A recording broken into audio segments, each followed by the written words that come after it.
Anita, I'm here. Yeah, all set? Yes, yes, yes, yes, yes. Okay. All Yeah, right. yeah. Okay.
Sarah, I guess we can start at 3:05.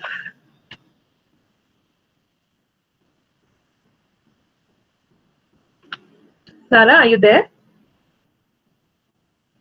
Yes, ma'am, noted. I just keep getting notifications. I couldn't unmute myself. Apologize.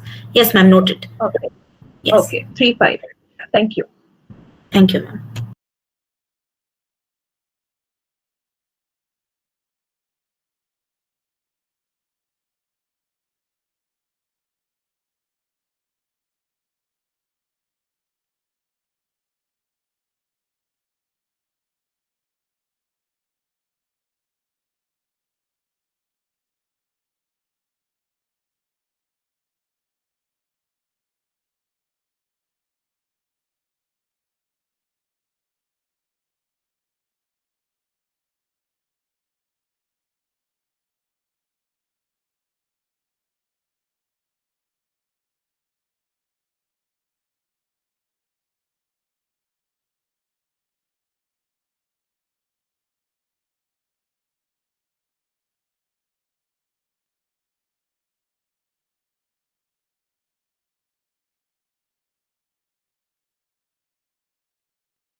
I hope I'm audible and that you can see me.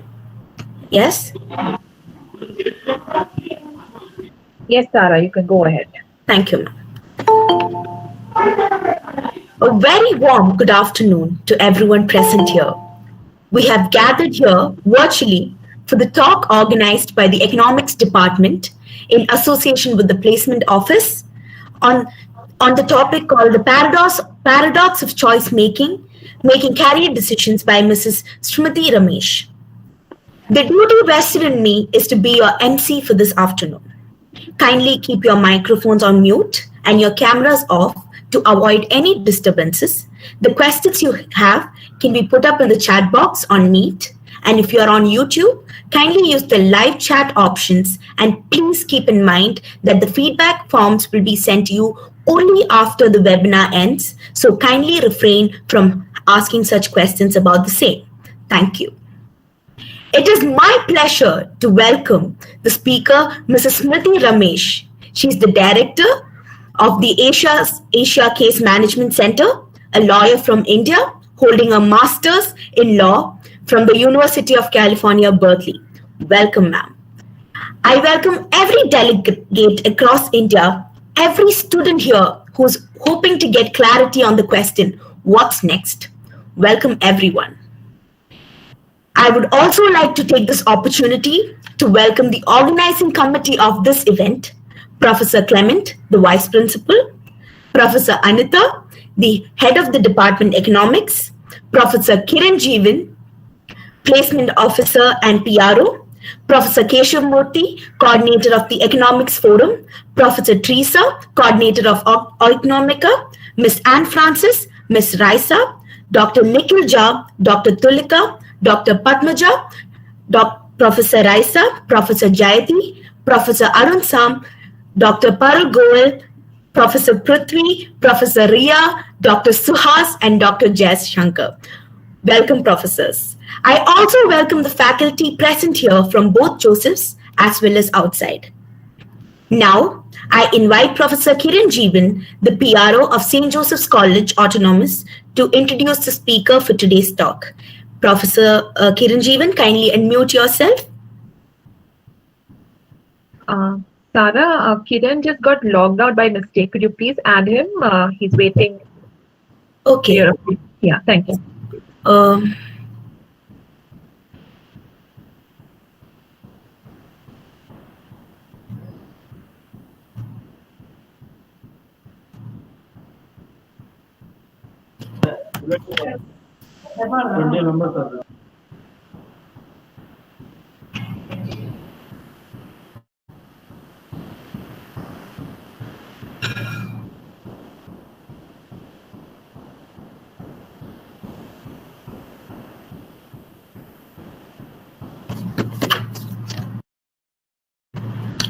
Anita ma'am, I have sent him an email asking for the meeting link. Okay, okay.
I apologize for the inconvenience caused.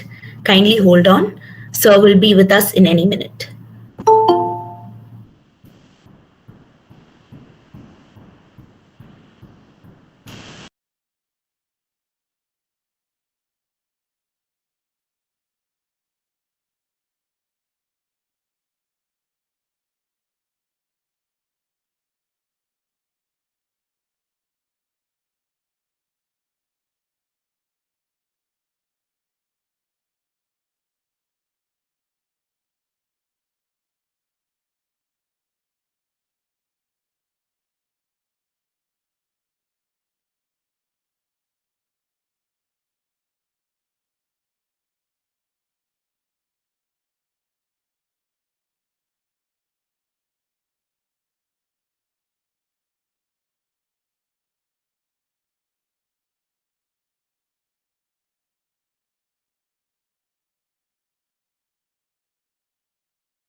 Sarah, Yes. Kiran just got logged out by mistake. Lata, Anita, I'm here.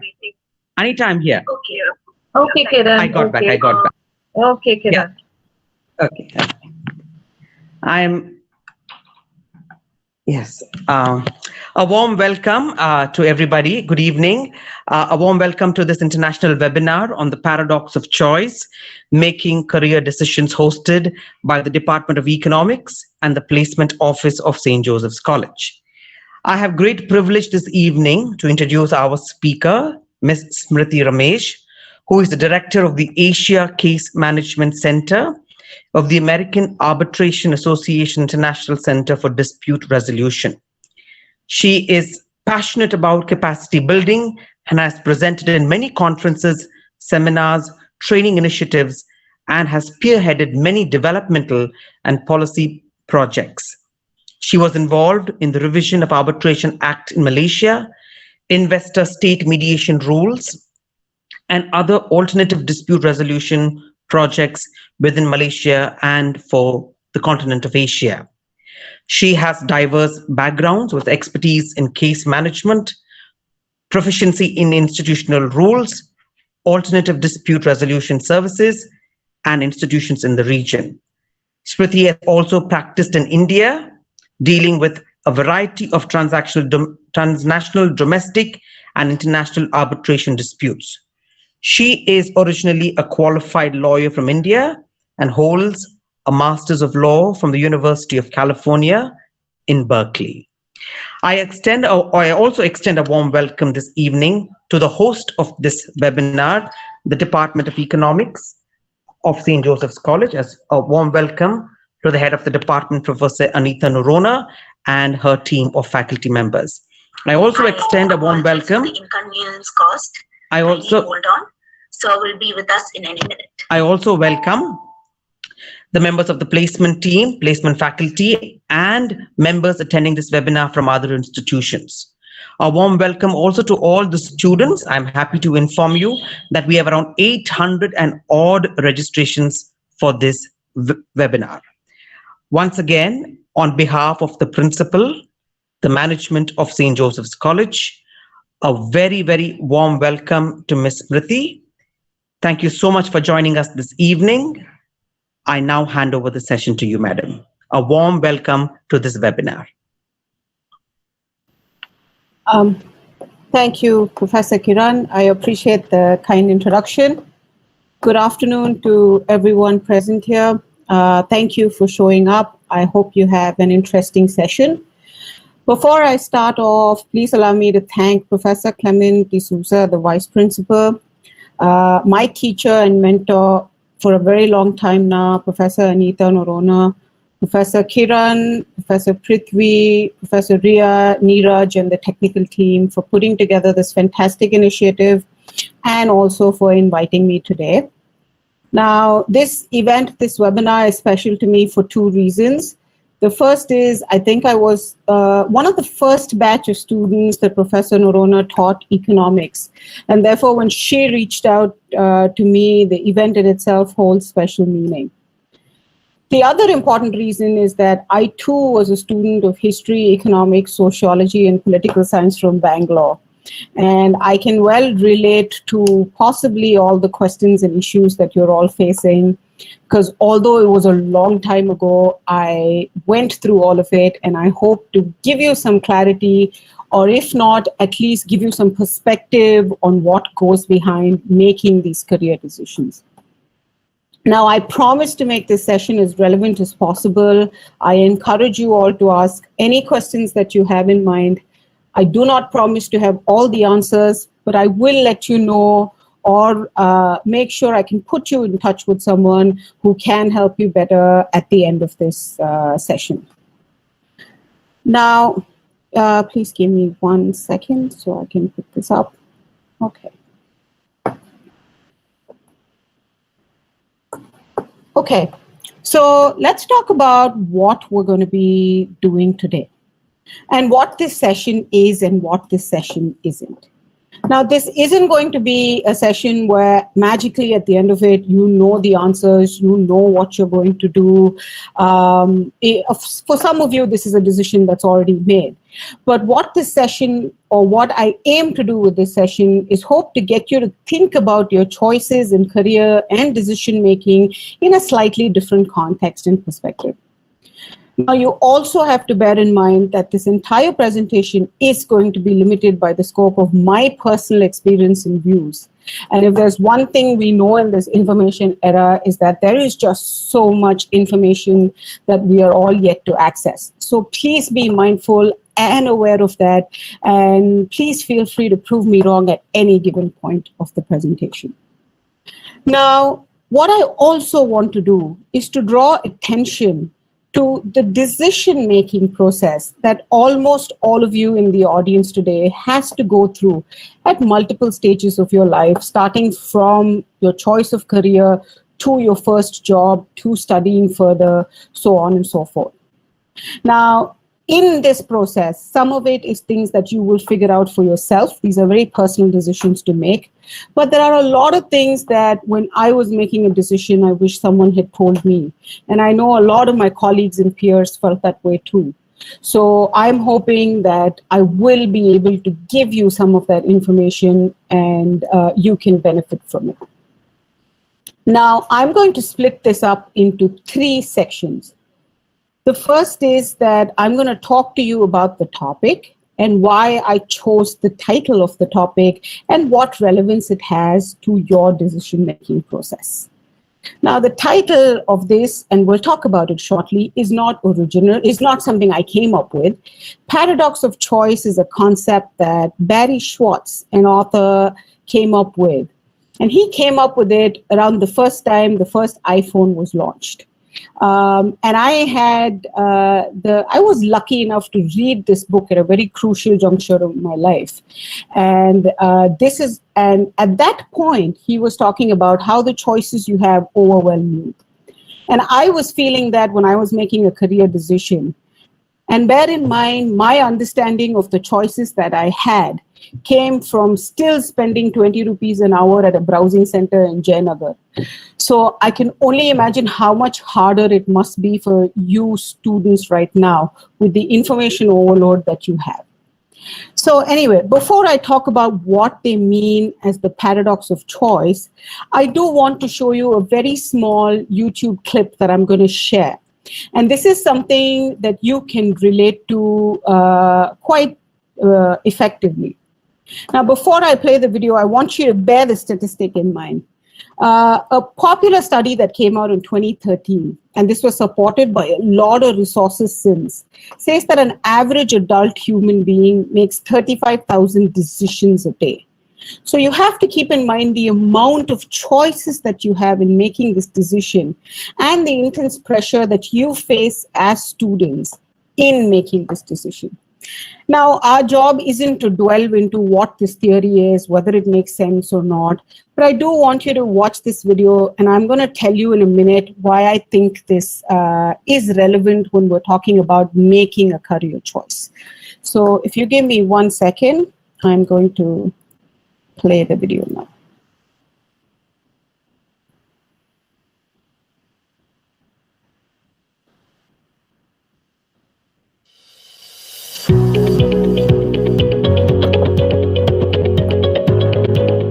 Too many choices is good in the sense that, okay, you can find one that really fits your preferences. However, it's bad if that stresses you out and makes it more difficult to make a decision. Netflix is an interesting example, as well as other media platforms. It is interesting because of several things. The first one is we have to choose platforms we want to be in. And we end up registered to too many options. I'm registered to Netflix, Amazon Prime, HBO, and I'm thinking about going into the new Disney one. Why? Because some of them have the shows that I have never seen, but I think I want to be able to see them if I have the choice. So we register to too many things, even if we don't have time to see it. The second problem with these platforms is that once you're in, once you are registered, and once you try to see something, the platform is trying to ease the decision for you to watch something. They want you to be watching something. But many people end up, spending much more time at the menus And sometimes we spend half an hour, even an hour, watching the menus, trying to decide what to see instead of watching something or instead of trying something. Why is this? First, because we have a fear of making the wrong choice. Second, because we know that we are being observed, in the sense that these platforms, actually, they do have these algorithms that are going to be recommending you which shows to see. So you know that there's going to be some dependence between the shows you see today and the shows you may end up seeing in the future, which makes the problem even more stressing, because now you're not thinking about the immediate show you want to see right now, but also the shows that they're going to be offering that you will be watching in the future. The third thing is that because we are being observed and we care about the image, the social image we project to others, even to Netflix, even to an entity that doesn't know ourselves, is that we like to look like we are decent, moral. Sometimes we choose to watch politically correct shows or politically correct movies just because we know we are being observed, which at the end makes the algorithm that recommends you the movies even worse, because you are trying to show what you would like to be seen as, but not as you really are. The other thing that many people don't know is that actually these media services, they also produce their own shows. They're using the scenes that you're watching, they're trying to see, okay, this is what really people like, to design new shows, right? So, we are constantly generating data that actually is feeding up the type of shows that we're going to be seeing in the future.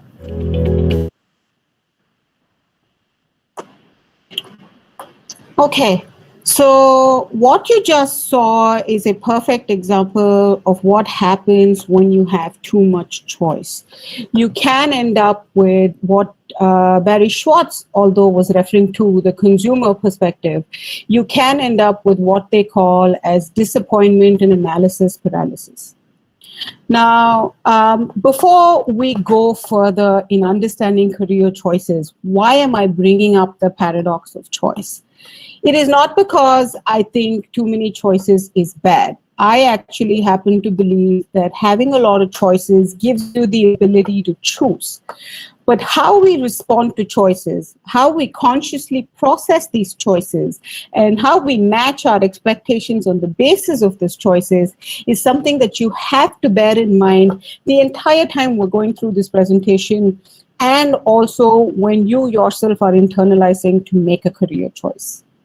Now, this theory has a lot of critiques, has a lot of followers. For the economic students here, it might remind you of the law of diminishing marginal utility, so on and so forth. So if you're interested, I'd highly recommend the book. But for the purposes of today's talk, just bear in mind that learning to choose well is just as important as knowing how many choices you have, especially when you have unlimited possibilities. There is just one other thing I would like you to bear in mind when you do this, is the difference between short-term ease versus a long-term ability. Now, when I was doing my master's, a professor gave me an example that resonates with me to date. He showed us a picture of statistics of organ donation in countries such as Austria, Belgium, France, Denmark, Germany, and Netherlands. Now, you could see the difference was very stark, where countries like Austria and Belgium had way higher rates than Denmark and Germany. And then he asked us if we could guess why that was happening. And we came up with many answers, but the actual answers was just that in countries like Austria and Belgium, you had to opt out. And in countries like Germany and Netherlands, you had to opt in. Meaning opting in is a long-term decision that literally nobody wants to take. It isn't that one country had people who were more in favor of organ donation or the other, but it was just how the choices were presented to them and the choice that they made as a result of this. Okay, so I think the rationale, again, as I said, is learn to choose well, learn to process the information that you have, understand and deal with the choices you have, and that in itself should make things a lot better. Okay, now let's get to the actual the actual topic at hand. It's the question of, I'm getting a degree, what do I do next? Now, I was given to understand that all of you or a lot of you here are students who are either from the commerce stream or the arts and humanities stream, including economics. And a lot of my presentation is tailored to these two fields. But bear in mind that technically these things have a bearing in any industry that you choose or in any vocation that you choose. Now, I'm going to show you and constantly refer to this particular report by the World Economic Forum. Now, the World Economic Forum is an international organization that has a whole bunch of countries that get together to discuss a lot of issues. One of the things that they do is they release these Global Challenge Insight reports that talk about the top 10 skill sets that an employable person needs in a particular year. Now, I'm starting off this topic with this because I want you to know I apologize if you don't feel that way, but as humanities students or as commerce students in India particularly, you're always made to feel like the choice that you took is the harder one. It's not as lucrative as a science or a STEM-based course, but a lot of this is not true. And you will see just in a minute why. Now, I've left a copy of the report. If anybody is super bored and you want to take a look at it, I encourage you to read the report. But here's the relevant portion of the report. And that's just if you see the top 10 skills that every employee needs in the year 2020. And bear in mind, this is across the board and also includes countries like India. The skills that matter are not subject matter expertise like you think, but things like problem solving, critical thinking, creativity, people management, emotional intelligence, cognitive flexibility, so on and so forth. Particularly if you see from the year 2015 to now, 2020, creativity has actually risen up the ladder.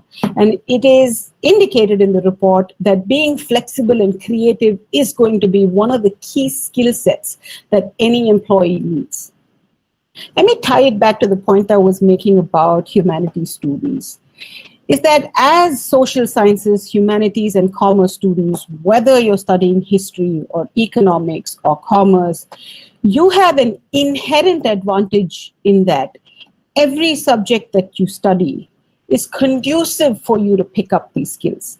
Someone who studied sociology automatically, if the skill sets applied correctly, has an upper hand in picking up at least 3 or 4 of these skills when looking for a job or when trying to find a career.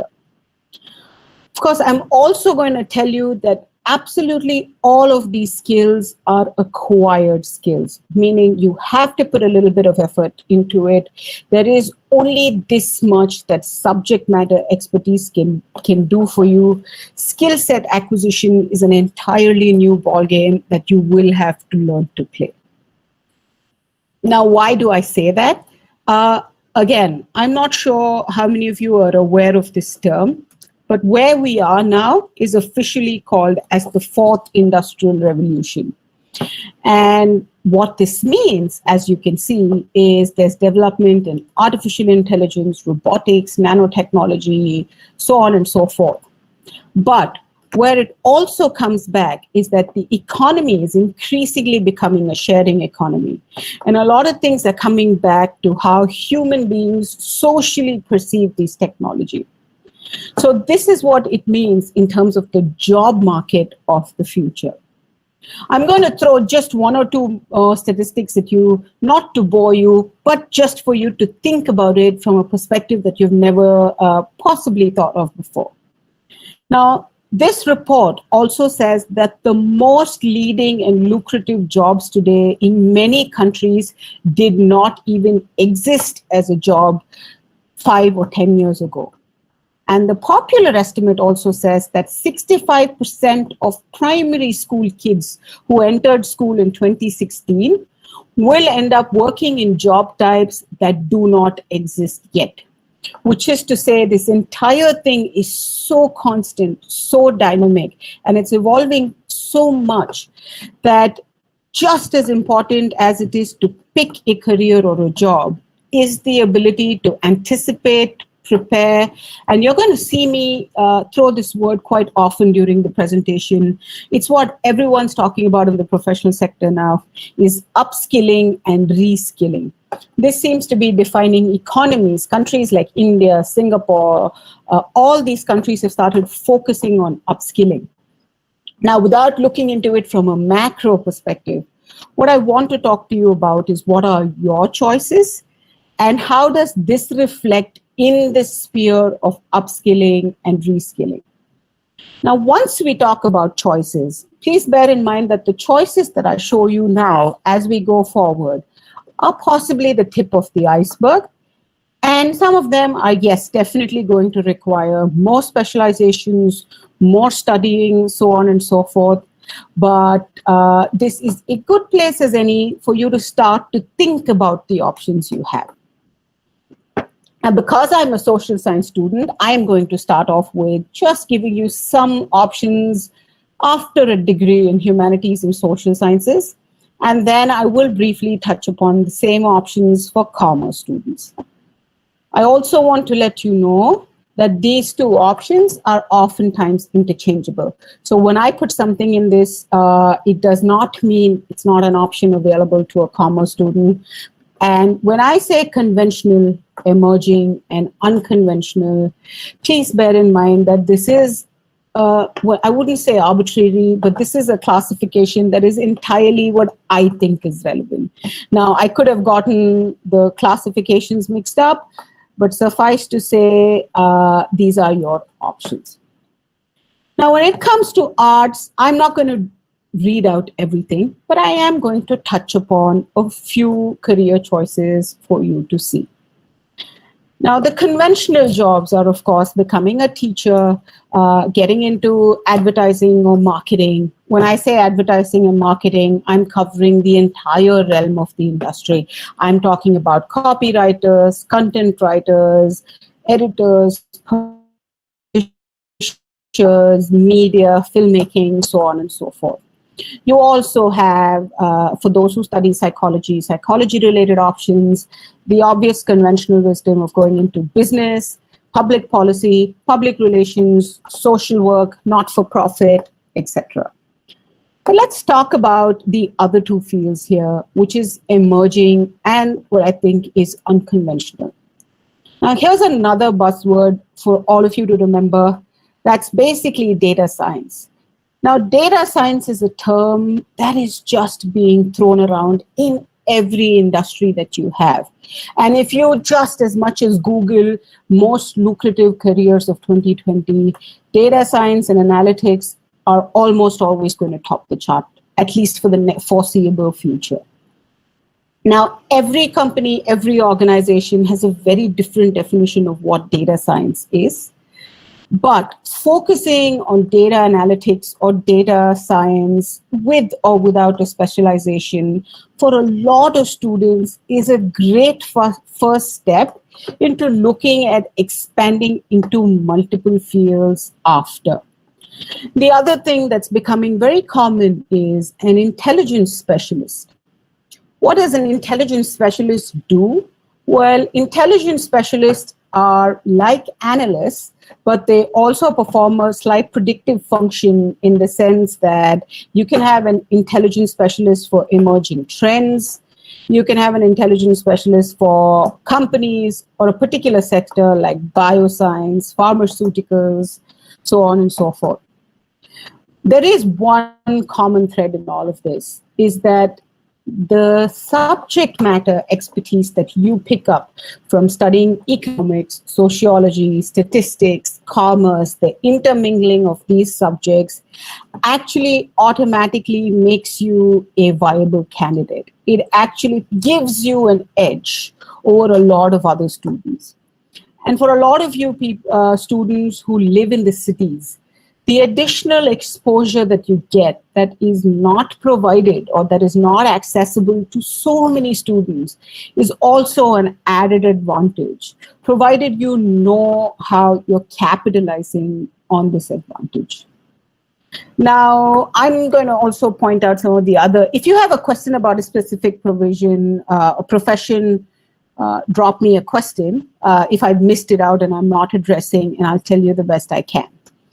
I also like equity analyst, which is again common to both arts and commerce students because it taps into your financial guidance, the knowledge that you pick up from economics, studying companies, recommendations, etc. Let's talk about two other exceptionally unconventional careers that are now becoming popular. One is increasingly companies, both in India and elsewhere in the world, have started including diversity and inclusion officers, diversity and inclusion managers. Now, this is very big and this is very important because the focus of these officers or professionals at various levels of their organization is to bring about the much needed diversity and inclusion, be it the gender parity or income gap in different industries. Once again, I think it goes without saying that this is an option that is quite literally tailor-made for students with a degree in humanities and social sciences. Big companies like Amazon, I actually did a quick Google search a few minutes before I came online, and I saw that companies like Amazon and Google actually have diversity and inclusion managers in Bangalore and in other parts of India as well. So it's not a profession that's going to come to India in the near future. It's already there, and it's a choice that you can make. Now, behavioral sciences, again, is how people react to data. A few minutes ago, I showed you a video of a professor from Madrid who is actually a behavioral scientist. And his job is to study the correlation between technology and human behavior. And once again, like I said, the more economy becomes a sharing economy, the more there is a role for people who study various aspects of humanities, social sciences, or economics. Now, one of the hardest lessons that I learned during the course of my career is that you cannot ignore, and I wish I'd paid more attention in be it my mathematics class or my economics class, because while you may not directly be using these theories, the foundation it gives you to understand how a business is so crucial and can actually be the make or break in terms of your career options. Before I move on, I do want to bring your attention to some very lucrative professions, which include a social media influencer. You can now be a political lobbyist if that's the kind of thing that interests you. You can become a survey researcher, a business intelligence architect, a deal architect. There are job titles that every day you will discover, which are so fascinating. It may make this harder, but you will realize that all of this have one thing in common. And that's something we're going to discuss as we go along, is how to identify what works for you and what doesn't.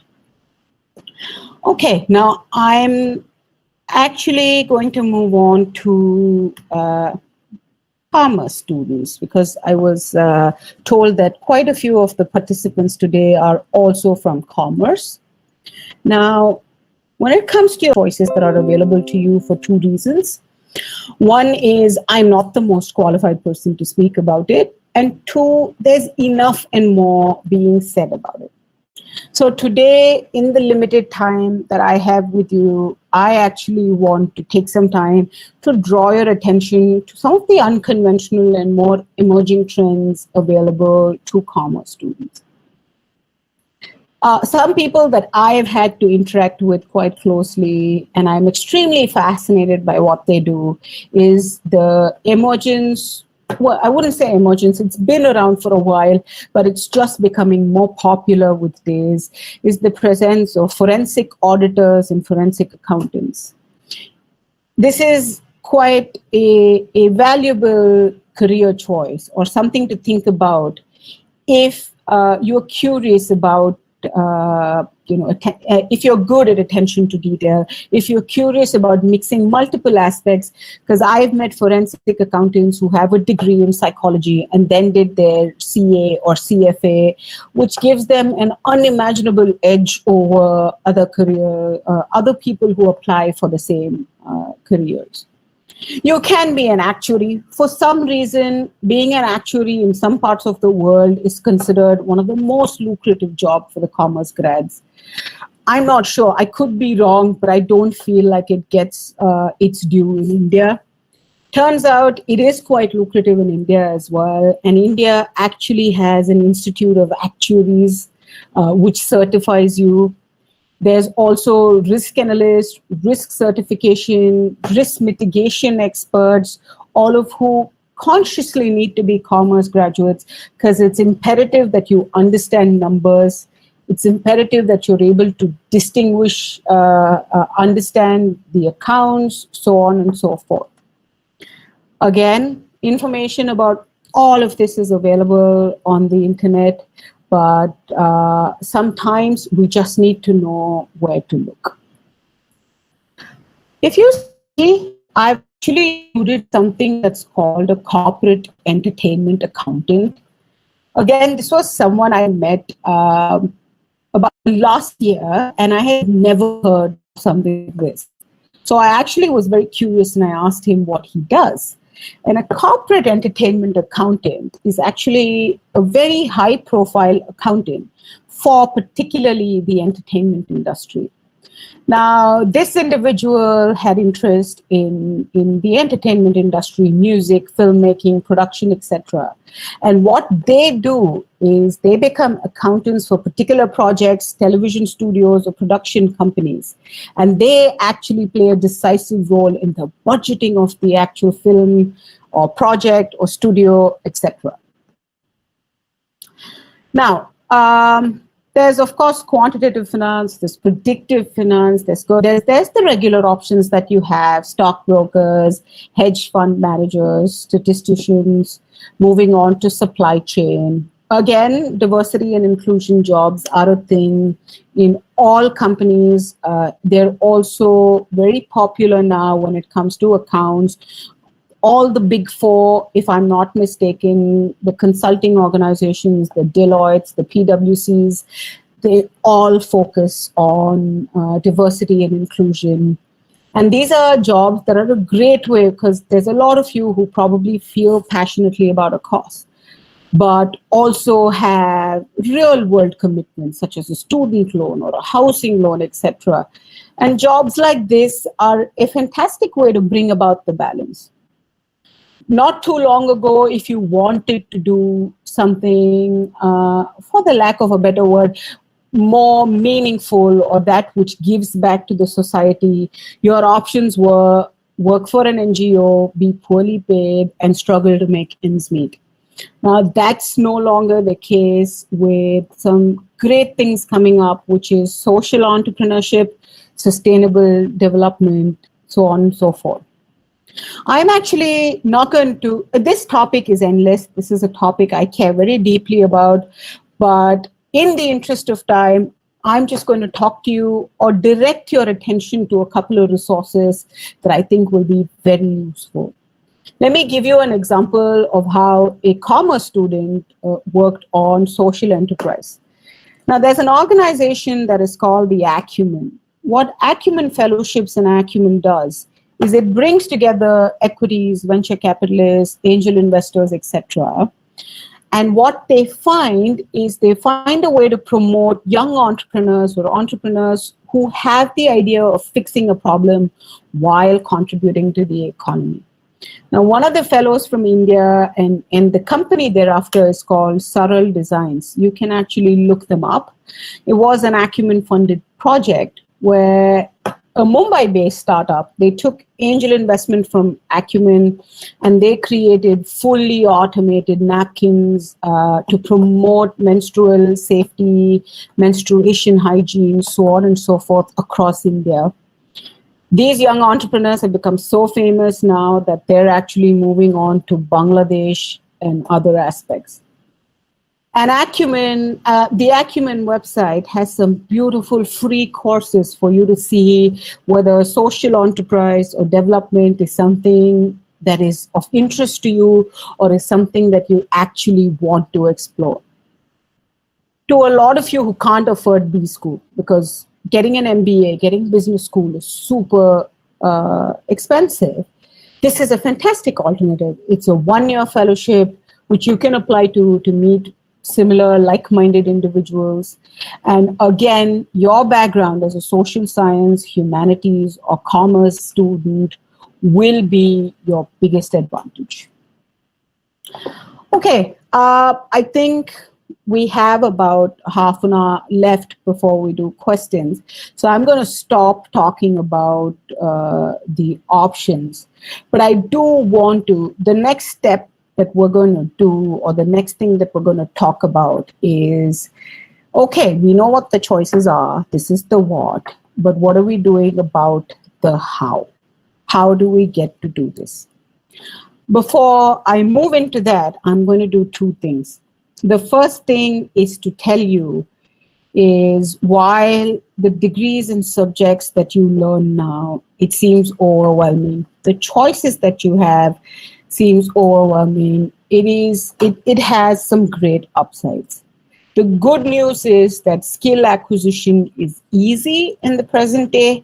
It is also easily accessible, and possibly, quite literally, the only good thing to come out of this pandemic that is plaguing the entire world, along with all the difficulties, is the amount of free virtual content that you have access to, and the time and the ability to upskill and reskill.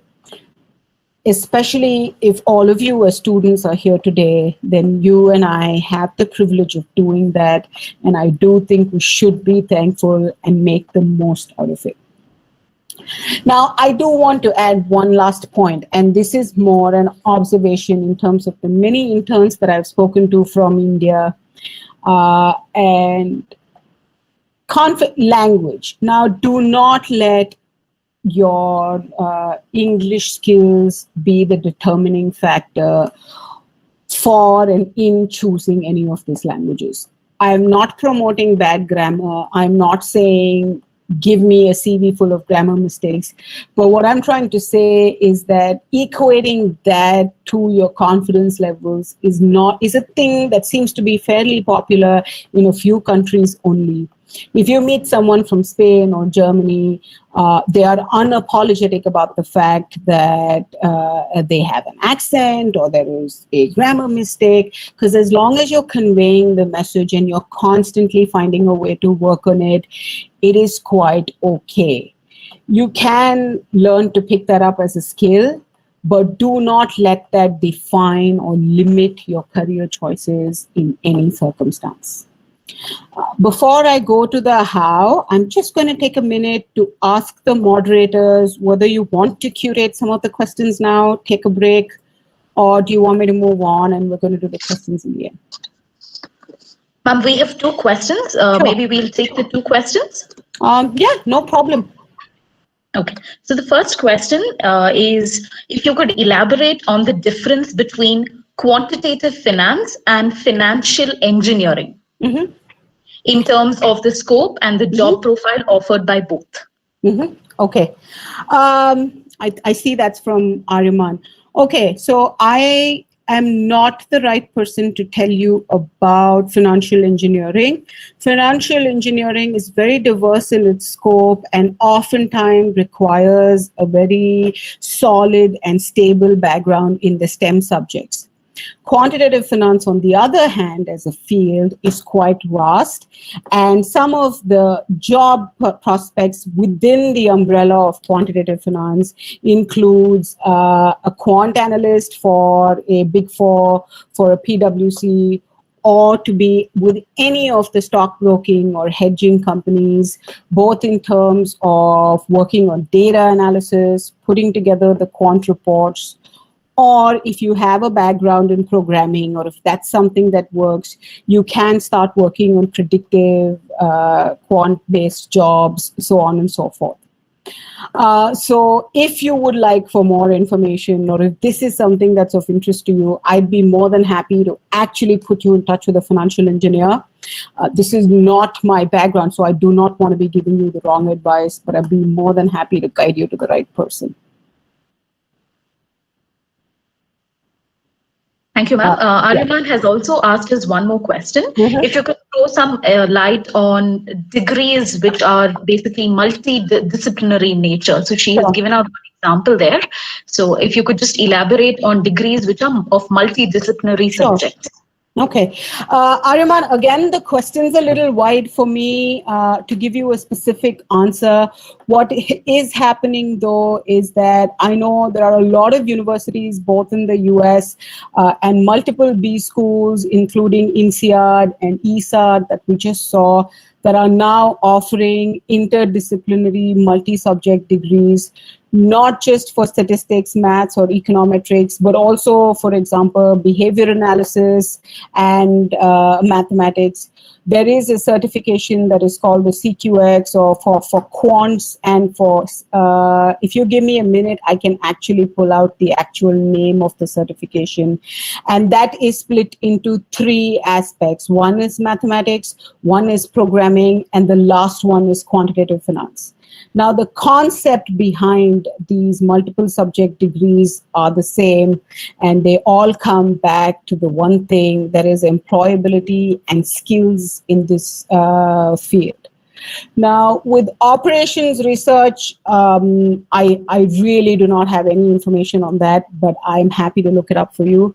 For statistics, I can tell you it is a very, very upcoming field in terms of statistics and economics. There's a lot of options. World Bank, for example, takes continuous fellows, and they also have a separate examination if you're under the age of 30 for a lot of the United Nations and development jobs, including World Bank, UNICEF, if you want to go into the Asian Development Bank, etc. They do directly campus recruit from institutions or organizations where they offer such multiple subject degrees.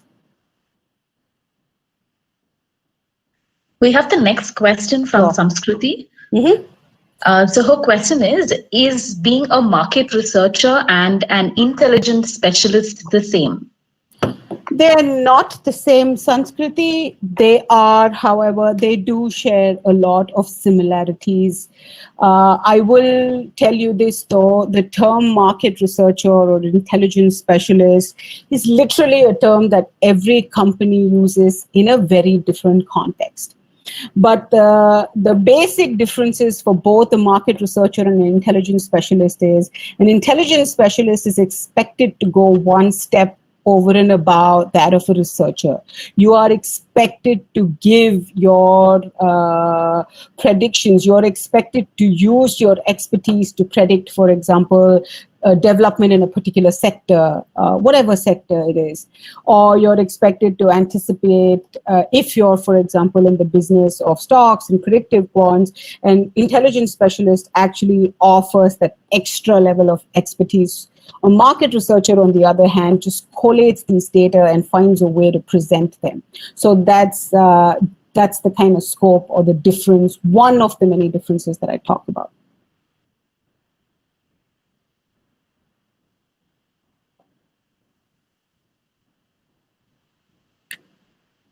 Thank you, ma'am. Yeah.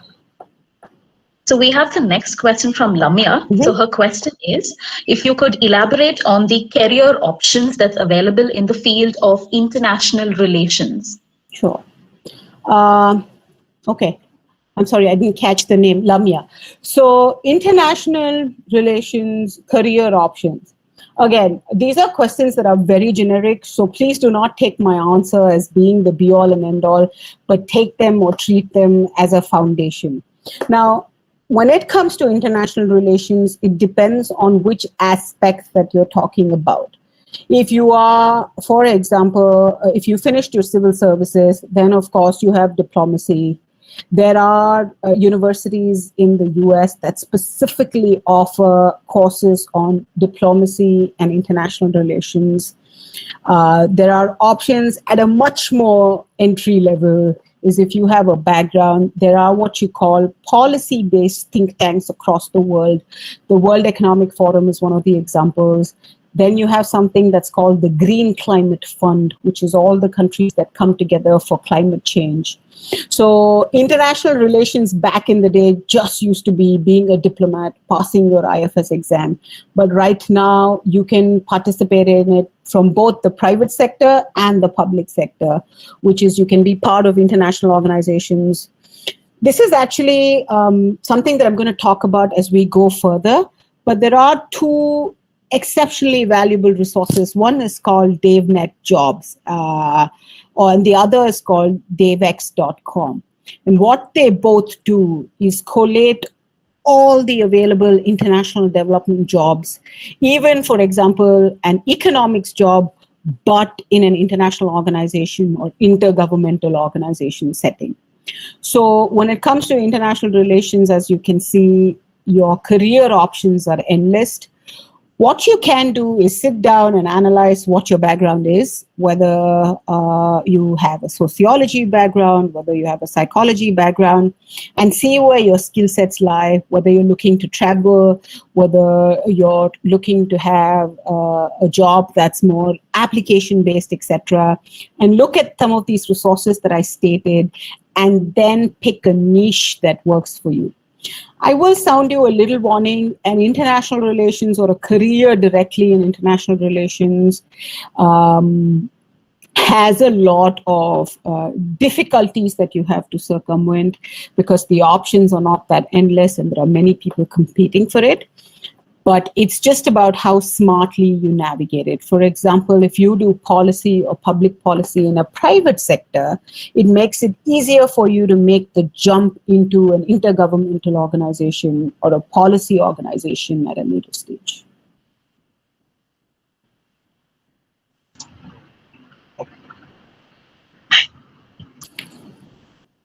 All right, thank you, ma'am. So we'll take one more last question and then we can go ahead with the session. So this is a question from Vishnu Priya. The question is a lot more focused. So she's asking for the different career options that's available for an individual who has programming skills and basic knowledge in economics and mathematics. Okay. So Vishnu Priya, again, that is a exceptionally specific question. I would possibly need to understand when you say programming skills, what programming skills you have in mind. But let me tell you some of the information that I actually know. There are some, if studying further as an option for you, then I would, especially the more niche you want your career to be, the more studying and effort you actually have to do. Now, this is not a 100% applicable rule, but this is true in most cases. There are universities that actually offer what you call mathematics and economics as a dual degree. There are places like the World Bank and places like a lot of think tanks that calculate, for example, the development rate, the growth rate, GDP, the projections of various countries.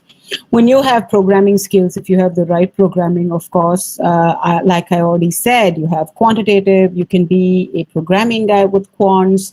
So your options are pretty wide.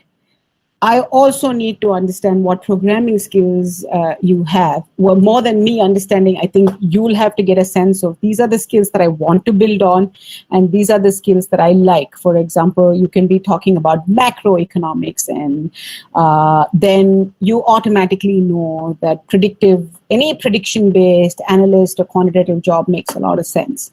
Again, if you still are looking for a specific answer, I will find me on LinkedIn or find me somewhere and give me some more background.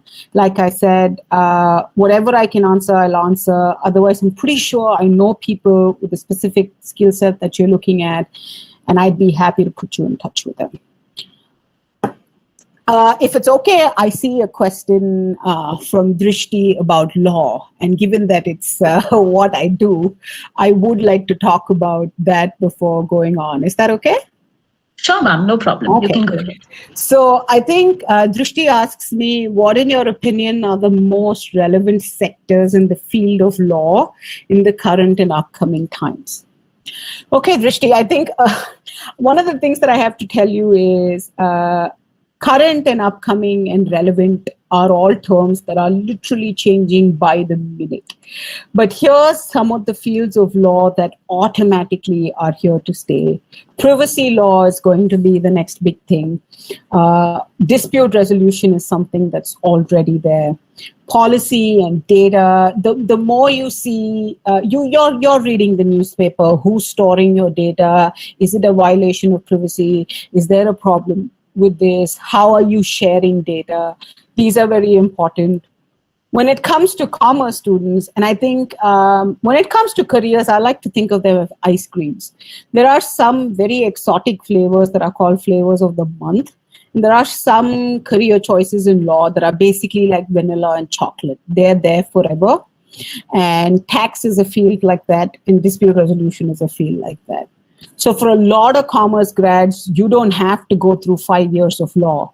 All you need to do is get a diploma in taxation law or an executive or a PG diploma in taxation law. Because what then happens if you're a chartered accountant, plus if you hold a degree, a diploma in taxation, is you will become one of the few people that are actually a bridge between lawyers and accountants.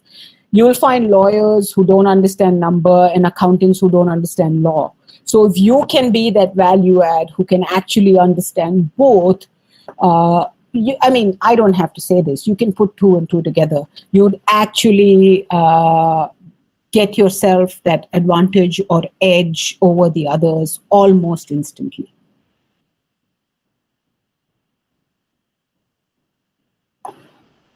I think in the interest of time, would you like for me to go back to the presentation? Yeah?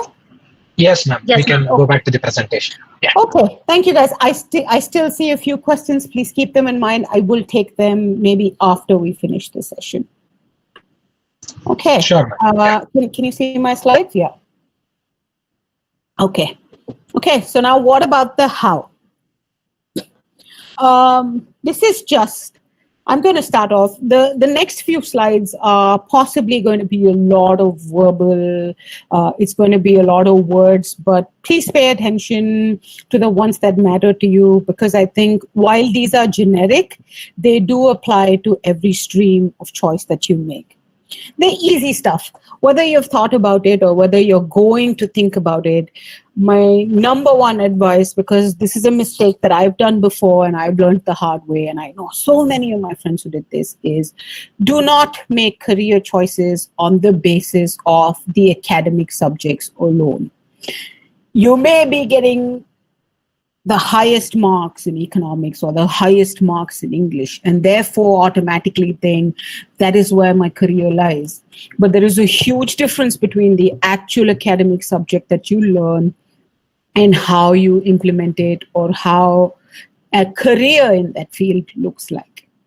And if there's one takeaway, let it be what I'm saying next in terms of what you can do, is all the research in the world, all the Googling in the world still cannot substitute speaking to actual experts. And one of the biggest issues that I have seen and have also personally faced is that in India, we wait till we get a job to actually start networking. Networking is not a thing that young students who are in the first year or second year of college think about, when this is something they actually should be thinking about.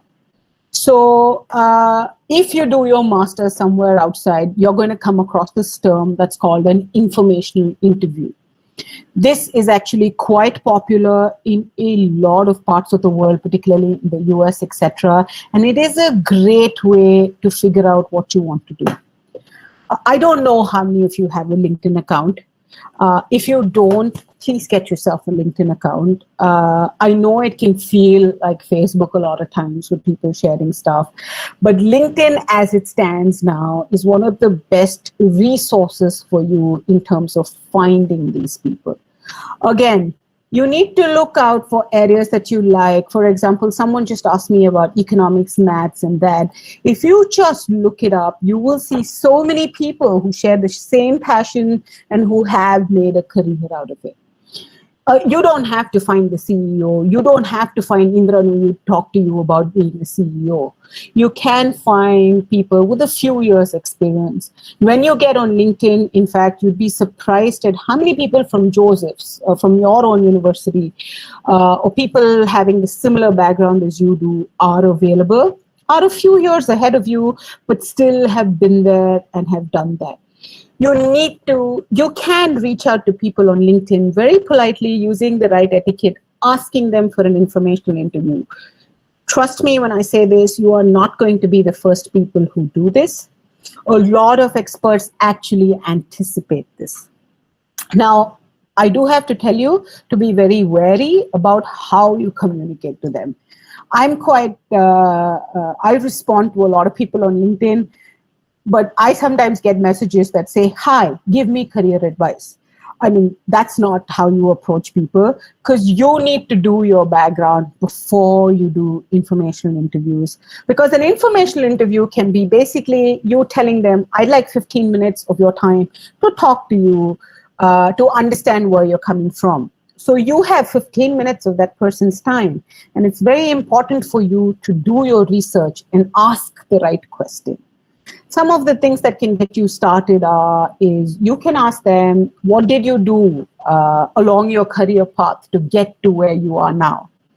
Are there any unique skills? Is there an additional certification that you think I can get right now? Or you can ask them, is there a particular area that I need to focus on? What is there something that you can tell me that me doing now will benefit me 5 years later?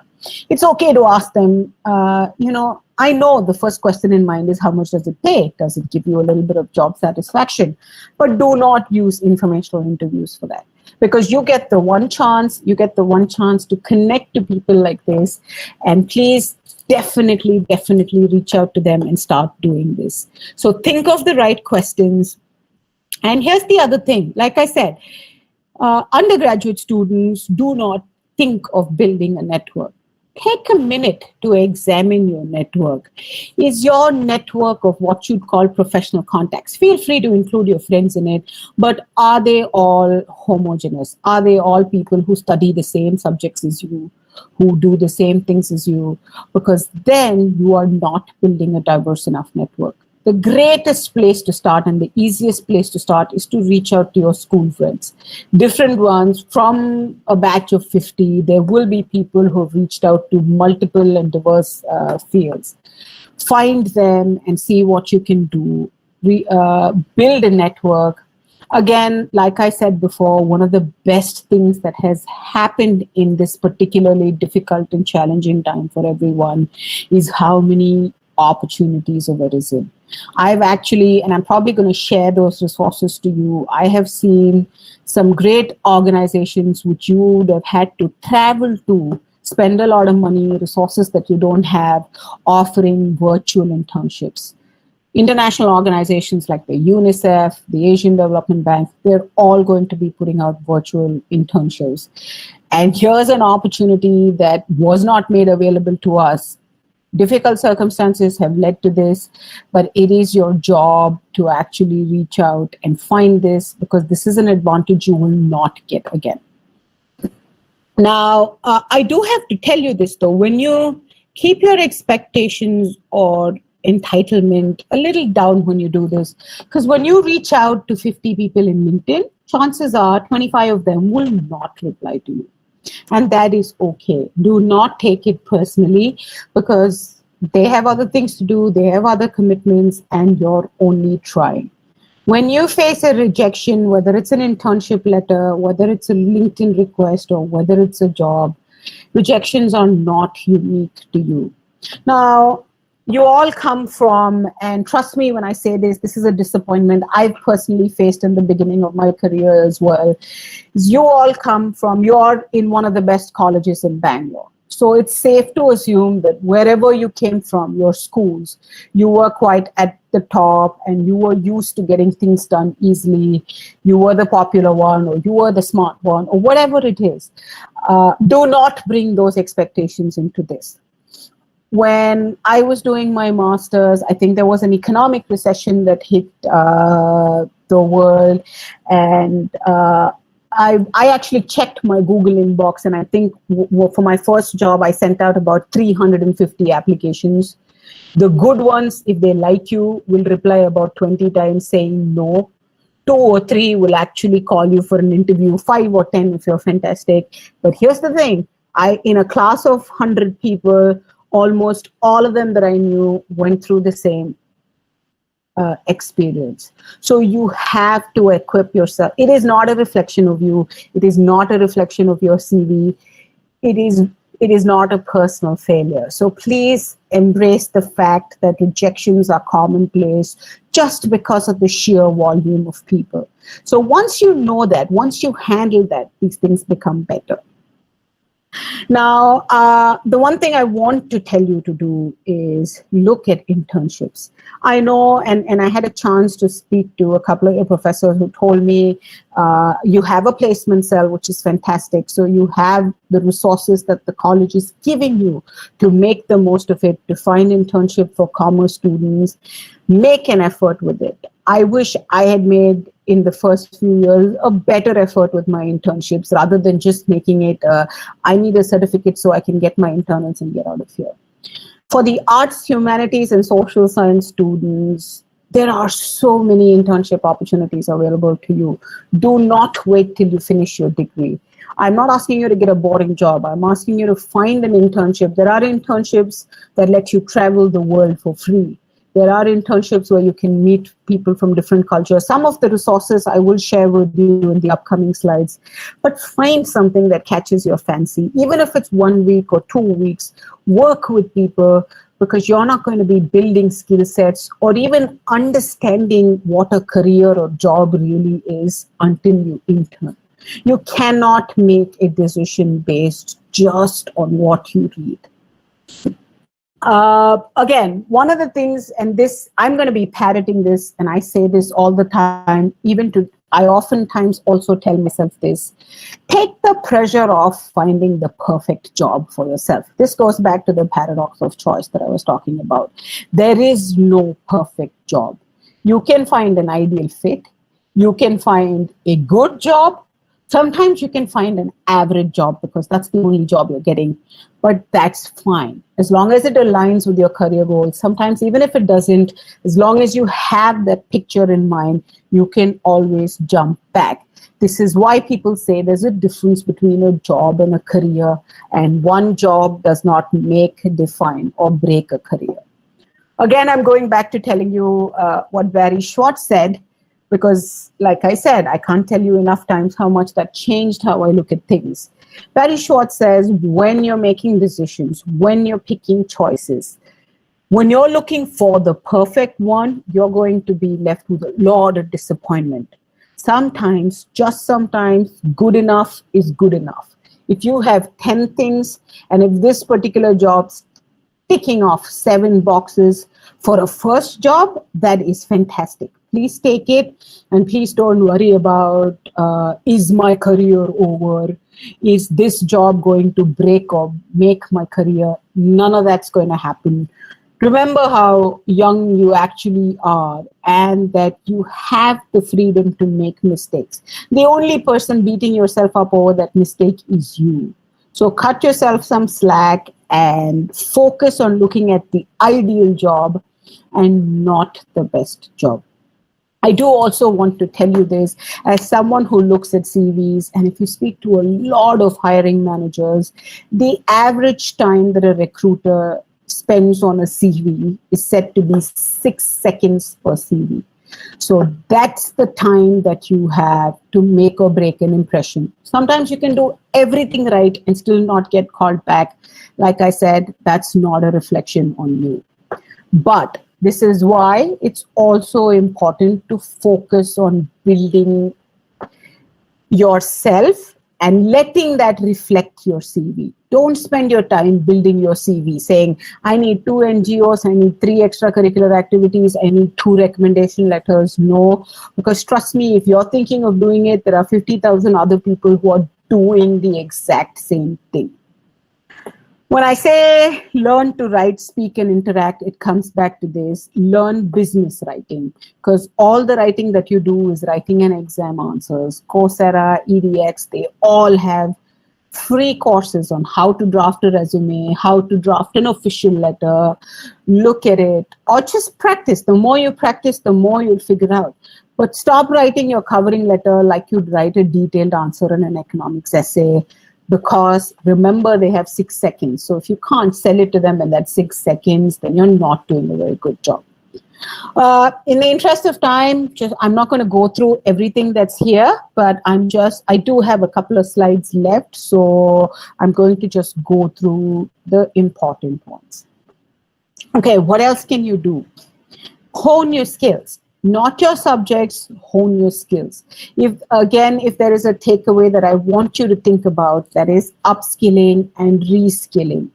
Your degree is not the end of a journey, but what it does is literally open a door. These days, a degree only opens the tiniest bit of a door where you can get your foot in. The rest of it is entirely up to you. So take the time to hone your skills. There were people who asked me about international relations, who want to go abroad to do a job. This is one of my biggest regrets till today. I've been trying now, but I don't find the time to do it. If you're looking at international relations or diplomacy, learn a foreign language. Now's the time you get to do it. Learn French, learn German, learn Spanish, whatever it is. Because when you go abroad, when you're trying to fight in that international job market, having that additional language is a huge advantage. And I don't just mean the 2 years that you learn French, but actually learn it and become proficient in it. And learn other things. Again, referring back to the example, if it's programming that's your interest, learn an additional language, learn Python, learn Java, learn C++, whatever it is, because additional skills are very important. In an interview, and this is one of the most commonly used words, is what sets you apart. People say, I'm a self-starter, which is fantastic. But if somebody is asking you proof for how you're a self-starter, you need to show it to them. Just learning your own subjects is great, but it is not proof that you're consciously working on your skills. Again, I cannot stop enough to tell you this. Build your network, speak to people, get on LinkedIn. If LinkedIn bores you, at the very least, turn on like Google Feeds or get onto an email blast. There are so many Young Engineers Association, Young Lawyers Association, where or even students, Commerce Students Association, I'm sure if you find. The idea is to open yourself to perspectives. What does a student studying the exact same subjects as you think of in Germany or Spain? And in the kind of world that we live in, it's very important to not have a myopic view. Your worldview right now is restricted to a very small intersection of the society, and the more you do to broaden it, the better it is. Find mentors. Again, there are actually websites that let you find mentors. Even if you can't find a mentor directly, I'm sure I've written the name of the website somewhere here. There are websites in India that let you pick your career or your interest, and they will pair you with a mentor. Find a mentor. Take a minute to speak to your teachers. Like if your economics is your interest, go find your economics professor. Go find Professor Norona. Ask her about it. If nothing, apart from giving you her own information, she can put you in touch with a whole number of students who have already probably done what you want to do. So find mentors, especially for a lot of the women professionals that you hear. If you're looking, one of the best ways to beat the gender parity, to beat certain obvious biases that you will face, whether or not you like it, is to find mentors who've been there, who've done that. I have and have had some fantastic mentors who have helped me navigate some exceptionally challenging times. Remember your mentor and reach out to them and be sincere. Do not just talk to them when you want something done, because everything has to be a two-way street. And remember that every time you do something. The last thing that I do want to talk to you about is being update on what's happening. And by last thing, I mean the last thing in the slide. You still have to bear with me for a few more minutes. Reading news apps is not enough. Newspapers are a thing of the past. I know nobody reads a newspaper, but just looking at your NDTV app and CNN app or WhatsApp forwards does not make you worldly wise. Especially as students of economics and commerce, you have to understand what the market is, whether or not you understand it. Look at Financial Times, look at Economic Times. For the people who are talking to me about quants, look at websites like Motley Fool, where they do huge write-ups about every company's prediction. What is the difference between a one particular stock and the other stock exchange? So look at all of that and see how you can build on it. And finally, at the risk of being fatigued, as difficult as it is, attend virtual conferences. There are at least 10 webinars that are happening on a daily basis. So make the most out of it. Now, again, I go back to referring to I have only a few more slides and then I can do questions, is what the WEF talks about. That's upskilling and reskilling. These three are going to be the keywords in the next few days. They're not already. That's anticipate, adapt, and acquire. Whatever career choice you make, you have to upskill and you have to reskill. What does that mean? You can do that by certifications, online career fairs.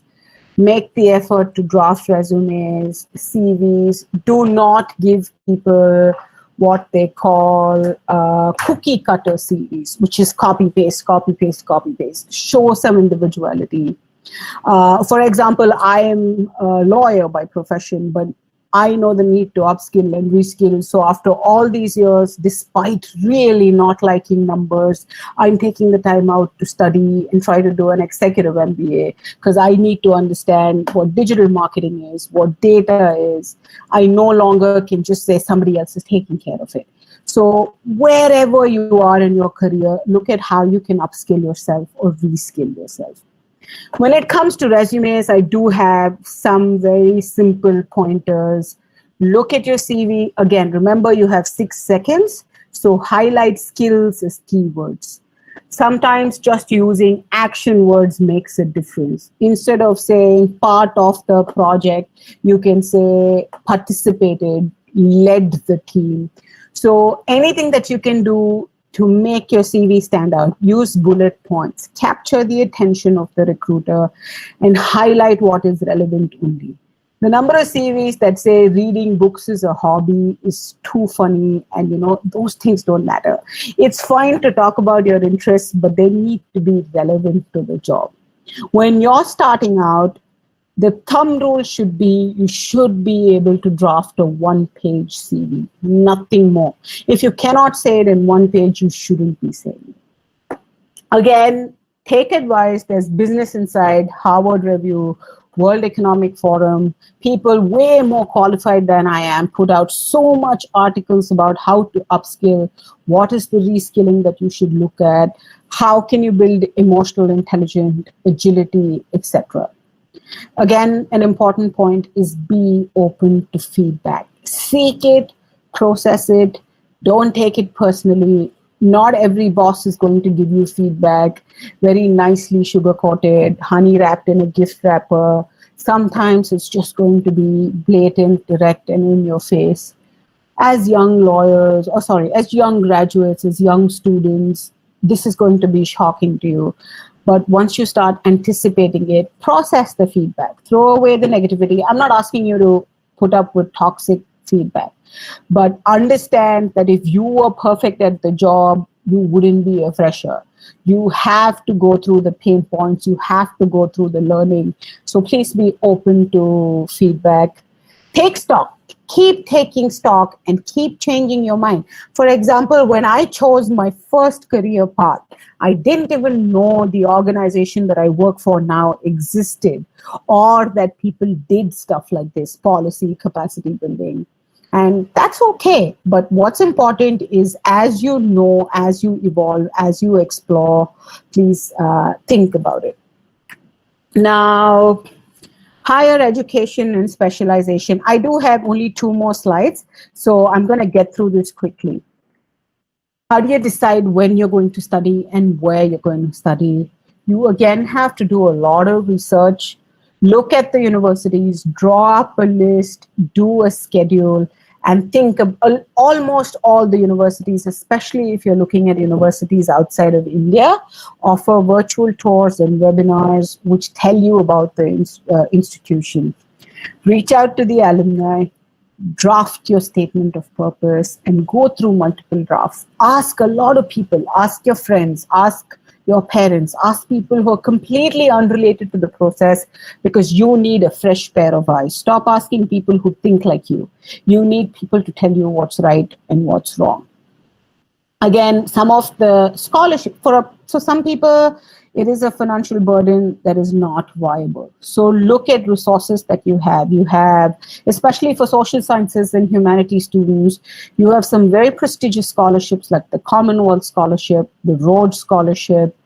Back home in India, you have the India Fellow Scholarship. Websites like indianeducation.net gives you a list of all these scholarships. There are actually scholarships available for students attending conferences abroad. They may not be relevant immediately, but this situation is going to change, and these are all options you should explain to. Now, especially for those who want to do niche studying, such as an MBA or quant, whatever it is that you're thinking of, get some work experience. Again, I've seen students go after their undergraduation to their master's degree. This is not common practice elsewhere in the world. You need to get a few years of work experience before you understand what it is that you're specializing in. Again, if it works for you and you want to go directly, that's fine. But if you do have the option, please think about it. Like, go through, get some practical exposure before you do this. There are some fantastic fellowships with stipend. For example, the Azim Premji Foundation Fellowship. The Nikon program is just a fellowship for people to take photos, by the way. And you have all these options where if you do a social and developmental fellowship, say a Teach for India scholarship, or if you travel the world teaching for a year to underdeveloped and underprivileged communities, not just does your worldview expand, but when you come back and you apply for an MBA, even if you look at it entirely selfishly, people who do this have a better chance of landing a scholarship. So again, work experience, internship is no substitute for any A++, or even if you get like 100 on 100. Again, I'm not telling you not to get good grades. I'm just saying grades are only one component of what you're going to be doing. Again, when you're doing international travel, again, a mistake that many students do is they don't look at rankings of the universities, especially in the post-pandemic world. This is going to be important. If the university that you get into is somewhere on 700 or 800 in the ranking list, think about it. If you have the money to spare, go for it. It's great exposure. But if you're going to be taking on a huge financial commitment to do that, think it through, because chances are you can do just as well without it. Give it a few years of work experience and you can actually land a better university. Again, you have to spend enough time drafting your admission documents. Do not write your own recommendation letters, because they can tell. Most recommenders are going to ask you to give a draft. Give them bullet points, that's fine, but do not write it. Write your SOPs, let your individuality shine through.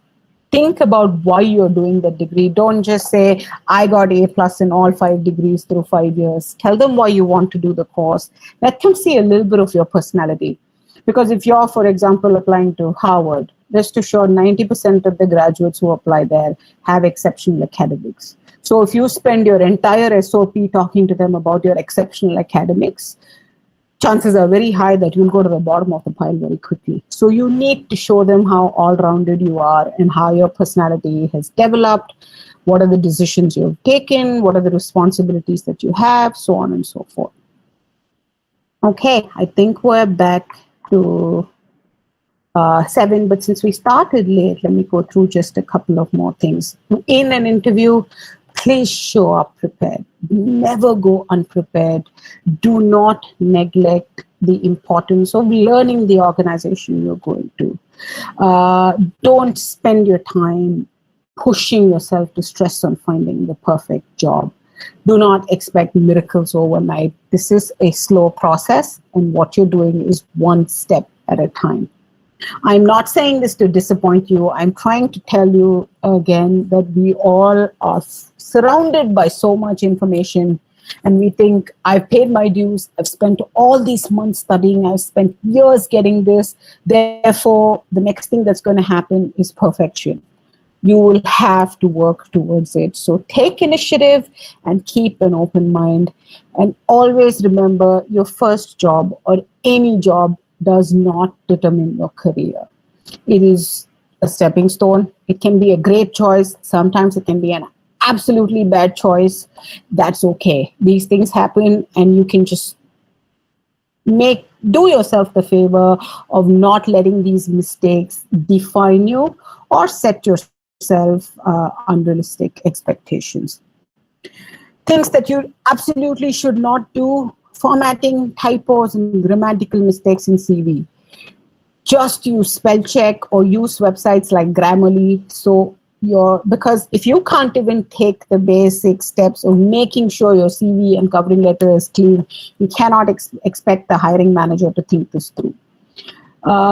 Keep in touch. Even if you don't get a job, if somebody writes to you, cultivate the etiquette of writing back to them saying, thank you, can you give me some advice on what I should improve, or is there something specific that you're looking for? Now, when you send this, 9 times out of 10, they're not going to reply. But one person will reply, and that one feedback that you get will be quite beneficial. This is something that is personal, and I'm personally fond of, and I want to tell you about this. As you enter the workforce, be aware of your unconscious bias. Be aware of things that you say that you may or may not anticipate. There are things that you do that are unconsciously sexist, that are against principles of diversity and inclusion. It's not the end of the world, but check your privilege and rein it in. Be aware of every unconscious bias you have and try your best to snap out of it. The last rule of being networking is to be sincere, because if you're faking it, most people can know, because they've been there and done that too. By that, I don't expect you to become best friends with the person that you're networking, but be honest. Let them know, I'm reaching out to you. This is what I want. If they give you the benefit of time, be honest, sincere, and write back. Okay, my last but one slide here. Again, in the interest of time, I'm going to cut myself short. This is a very beautiful starting picture that's a career resource website called Balance Careers puts out. Is what do you do? Maybe this is a good start. This does not have to be the only way you do it. Is assess yourself. When you assess yourself, like I said, don't talk about just your subjects. Think about the skills that you're good at. Think about the skills you want to get good at, and see what occupations or jobs or careers tally with that. Reach out to experts, because when you conduct informational interviews, you will get so much of knowledge from them. And then you can make the choice or explore a choice, do an internship, and take it forward. Okay, my last slide is just to tell you this. Despite all that I have told you, it is not always about the best choice. It is about your priorities at the present moment and how your choice reflects. Keep your expectations in check. the problem is not the choices, but the expectations that you have. Realistic expectations are okay, unrealistic are not. And lastly, if you do all of this and you change your mind, that's still okay. You are allowed to change your mind and adjust your goals, evolve and learn. In fact, it is expected that the more you evolve and learn, the more your ideas will change, because that's an indication that you're keeping an open mind.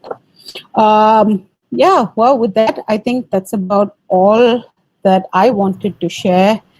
Thank you for your time. I think I can see pretty much everyone's still online, although it's been a very long session. So I appreciate your patience, and I'm happy to take questions if we still have time. Thank you. Thank you, ma'am. That was very, very informative. You opened a lot of our eyes to how we're in the fourth industrial revolution, and a lot of things are outdated, and what we should be looking for when we go out into the real world. And you also opened a whole world of possibilities in front of us right now. Yes, you talked about the kind of questions that we need to ask someone when we need guidance.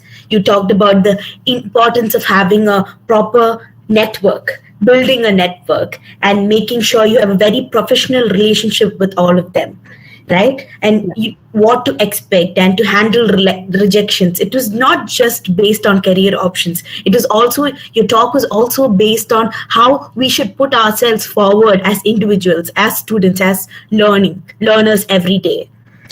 I think we have enough job opportunities for all of us in the world. And I also think from this talk, I believe that we should just be looking at the right place. And thank you, ma'am, for talking about it. So like you wanted, we'll move on to the question round. I kindly request Professor Prithvi and Professor Riya to coordinate the same. Sure. Yeah. Thank you, Sarah. Ma'am, we have one question here from Shravan. He asks, what are the best subject combination with economics in the current business world? Shravan, again, like I said, you should be asking, it's more about the right questions, because what is the best subject combination for me is not necessarily the same for you. But just generically, fields that are making a lot of sense right now is data and economics. You can do behavioral economics if that's something that's of interest to you. You can also further specialize just in economics, because if you see these days, you have a lot of niche economics options, economic analysts, including agricultural economists, international trade economists, industrial economists. So it's really about looking at, and what I'd suggest you do is just look up some of there are a lot of options. There are a lot of people who are going to be doing this. So look them up and see if any of them appeal to you, if there is a particular field that interests you more than the other.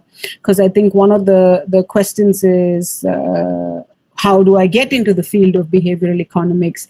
Again, it's the same thing. Once you finish your degree, while you're doing your degree, make the effort to reach out and network with people who do this. Look at courses that do it. For example, Cambridge has a particular degree in behavioral economics that I know about.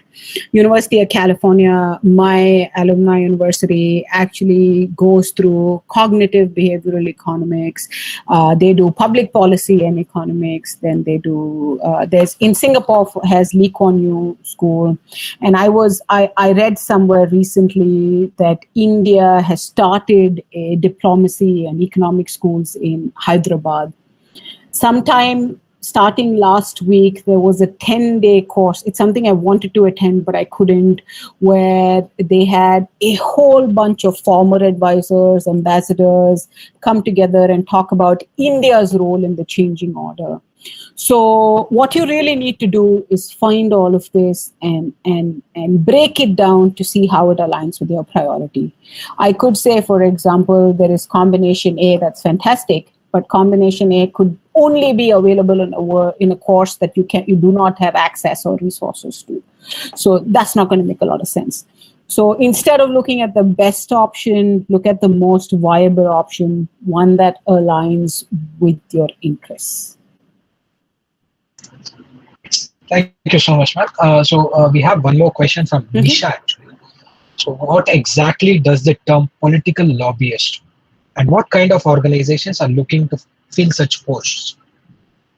Okay, so lobbyist is, again, I use this term very loosely, is a person who acts as an intermediate between a client, an organization, or a lawmaker. Or in your case, in an election, it's basically coming up with a strategy, designing the strategy in terms of, say, there's a digital strategist for every election that you have, where they think about what's the right kind of messages, what is the law, what am I going to do. Now, political strategist and political lobbyist is a term that's not very common in India yet, but I must tell you, it actively does exist and it's becoming increasingly popular. I don't want to bring about names of particular political parties, but you can feel free to Google them and just look at PR firms behind them, strategy firms behind them. A lot of them are going to be international firms, but there's a fair bit of Indian firms. There was one that all of you read in the news. That's the perfectly wrong example of how it should be. But Cambridge Analytica came in the news and they were doing similar work too. But they were doing it the wrong way. But there are so many organizations that do it the right way.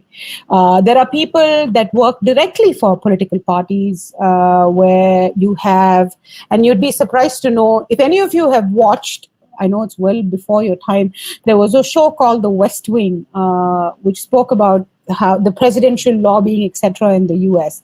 So they had something called speechwriters for the president. And this was a job that I really wanted to get when I was a kid because I thought it was just the most fantastic opportunity ever.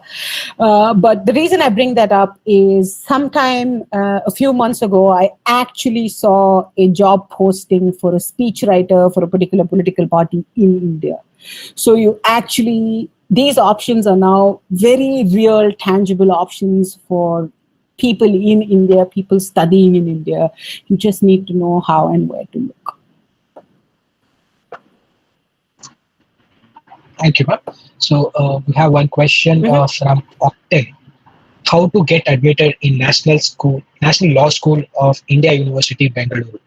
Okay, so I don't know, Octane, if you're looking at a postgraduate degree or an undergraduate degree. If you want to get into to do your BA, LLB honors, you have a standardized test that is called the CLAT. Recently, National Law School has been in the news because they set up their own admission test, which had a lot of technical glitches, etc., and it went to Supreme Court again less than a few days ago, and the Supreme Court set it aside. So for the present purposes, you have an exam that's called CLAT, which is a centralized law aptitude test, which you'll have to pass. It's almost like how they do in engineering colleges. And once you have the ranking, you can choose one of the national law universities. There's one in NLS in Bangalore, there's NUJS in Calcutta, there's NALSA in Hyderabad, etc. And on the basis of your ranking, you get placed into that school. If you're looking to do one of the many diplomas that they have, I think the process is similar. You have to write an exam, but again, I may not be the most updated in this, but it's easier to get into the executive diploma programs. NLS, for example, has one on intellectual property, one on business laws, one on tax law, and those are not restricted just to lawyers. Those are options for, like I said, commerce graduates, accountants, auditors, etc. Yes. So Nisha wants to know where can the economics and humanities students look for internship opportunities? Okay, that's a good question. I'm going to tell you some of the places that I know. There's a website called Internshala. There's a website called Go Overseas. These are all specifically for Indian students. But over and above this, like I said, get on to devnet.job. DevNet literally stands for Development Network. So they're jobs for and in the social development sphere. LinkedIn has a ton of closed groups for internship opportunities, going abroad, gap year, leap year, then there's fellowship, scholarships, etc.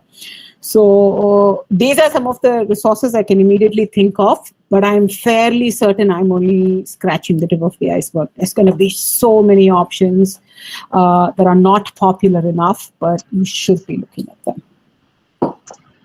Thank you so much, ma'am. So we have one last question that we'll take today. So, in a situation of dilemma between choosing to pursue masters in a university abroad and a university in India, so which one do you suggest? Both with good rankings. So, what are the pros and cons? Which we should consider while making choice? Is the question. Okay, again, a very loaded question. I do not know what is the field of specialization that you're looking at. It really also has to do with that. Here's how I'd approach it. Maybe that's an easier way for me to answer this question than telling you. Look at what you want to study and look at the universities that are available to study. Take the university's ranking in comparison. For example, I'm going to give you an example. If you're doing an MBA and there's an ISB, an ISB these days ranks just as highly. It may not be in the top 5, but it's just as valuable a management degree as an international degree is. So see how these institutions rank with each other. Find alumni from that universities, at least just one each. Reach out to them and speak to them about their experience. Ask them what their experience was, how it panned out. And then also take stock of your own financial situation. If you have money to spare, and if this is not going to be a huge commitment for you, and you're able to get into an international university, then go for it because the exposure is fantastic. But if other priorities come in your way, including family, finance, whatever it is, speak to the domestic universities. It's also important to see where you want to work. If you want to settle abroad, if you want to pick a career, or if you want a job in a particular country, then the obvious logical choice is to find a university in that country. But if you're very conscious about, I want to work in Bangalore or I want to work in Hyderabad, then where you do your master's doesn't matter as much as what it is and what your exposure is. So because this is the last answer that I'm going to give today, just remember there is no one size fits all. What works for me will definitely not have to work for you. But what is one size fits all is how you approach this. You have to approach it in a structured, systemic manner where you should be thinking about what your skill sets are, what your interests are, what you can and cannot do, what your personal and financial limitations are, and what you're expecting out of it before you make a decision. Yes, thank you so much for such a detailed answer, ma'am. Thank you so much. So we're done with the question and answer round. So over to Sarah. Great. Yeah. Thank you, Professor Prithvi, and thank you, ma'am, for answering all the questions. Now, I invite Professor Anita to give the vote of thanks.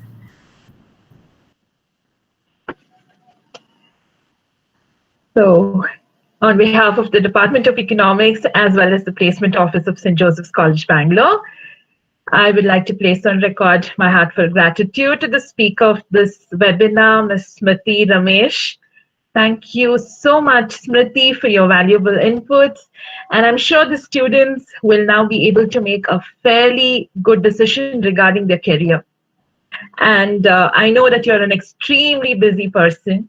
And I'm so grateful that you've been able to take some time off for this webinar and also share your experience. A lot of your information came from your personal experience.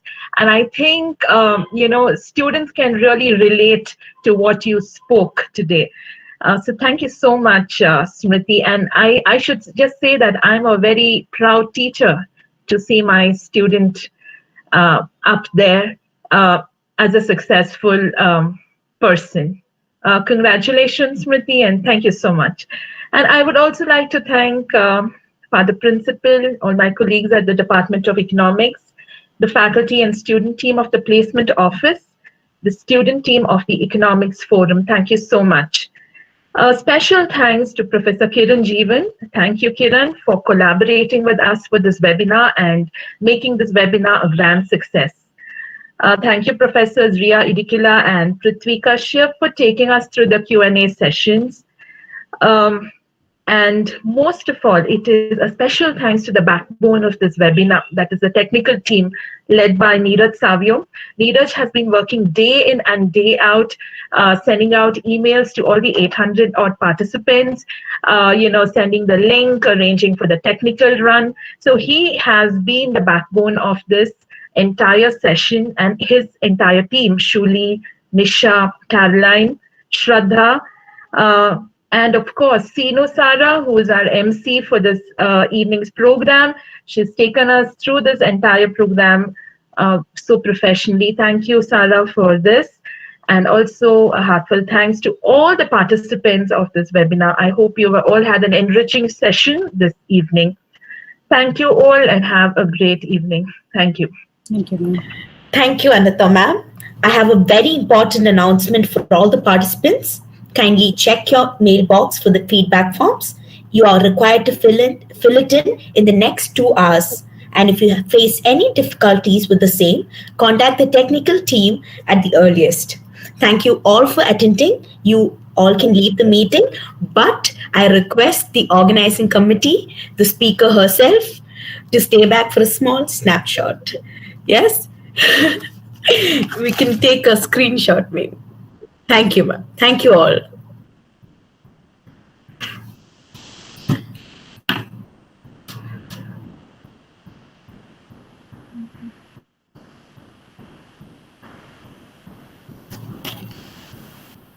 So how was the experience, Smriti? It was good, ma'am. You should have me. I thought it was the questions were pretty interesting. It looks like they're all thinking about it very hard. Was that what you wanted me to do? Did I? Of course, you Okay. gone beyond what I expected. But it is really fantastic, and I think even the faculty, give me a chance, I could change my profession now. I think we all think that, don't we, on a regular basis?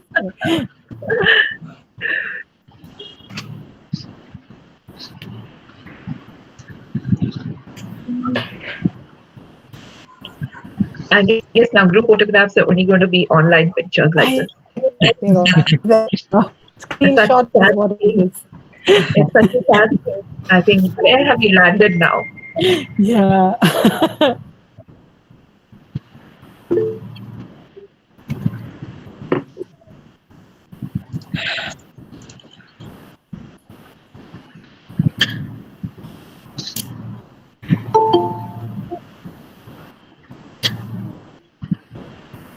Neeraj, are you there? Neeraj, can you please switch on your camera? Yes, he had texted.